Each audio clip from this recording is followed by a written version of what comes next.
అయ్యప్ప స్వామికి నల్ల రంగు అంటే ఎందుకు ఇష్టము? శని ప్రీతి. ఈయనకి ఏమన్నారు? శని ఈశ్వర శబ్దం కలిగిన వాడు కదా. ఆ శనీశ్వరుడు కూడా స్వామివారికి దాసులు. ఎలా అయినప్పుడు శని బాధ వినాశాయ ఘోర సంతాపహారిణే కనకాలయ వాసాయ భూతనాదాయ తే నమః. ఆ శని ఈశ్వర శబ్దం కలిగినట్టున్నాడు.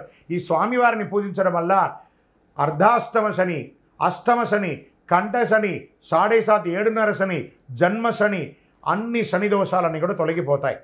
ఆ శనీశ్వరుడు అలంకార ప్రియుడు కాదు కాబట్టి పిచ్చివాడిలాగా ఎలా ఉంటే అలా ఉంటాడు. ఈ అయ్యప్ప మాలలో కూడా మనం కూడా బాగా వేసుకొని జుట్టు విరబోసుకొని చక్కగా పెద్దగా షోకుగా ఉండగా కదా, గడ్డం పెంచుకుంటాము, నల్ల బట్టలు వేసుకుంటాము, కాళ్ళకు చిప్పులు లెక్కన ఉంటాం, కింద పడుకుంటాం. ఇవన్నీ కూడా శనికి ప్రీతి.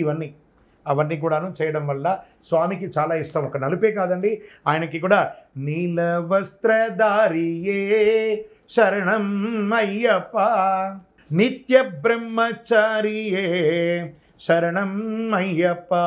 స్వామివారి వస్త్రంలో ఏమేమన్నారు? ఒక నలుపే కాదు, నలుపు, ఎరుపు, తెలుపు, కావి వస్త్రము ధరించి అన్ని రకాల వస్త్రాలు ఉన్నాయట. నలుపు శని ప్రీతికి.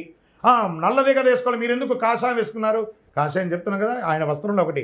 మరి దేవాలయంలో అర్చకులందరూ సాక్షాత్ శబరిమలలో ఉన్న అయ్యప్ప స్వామి దేవాలయంలో కూడా స్వామిని తాకి పూజించే వాళ్ళు నలుపు వేసుకోవట్లేదే, తెల్ల వస్త్రమే కదా ధరిస్తున్నారు. పతీత వస్త్రంతో పూజ చేయాలని ఒక లెక్క ఉంది. దీక్ష తీసుకున్న వాళ్ళు దీక్షా వస్త్రం, పూజ చేసేవాళ్ళు పతీత వస్త్రం, కొంతమంది కాషాయ వస్త్రం, కొంతమంది నీల వస్త్రం. ఏ వస్త్రం ధరించినా ఆ వస్త్రానికి న్యాయం చేయండి. శరణమయ్యప్ప.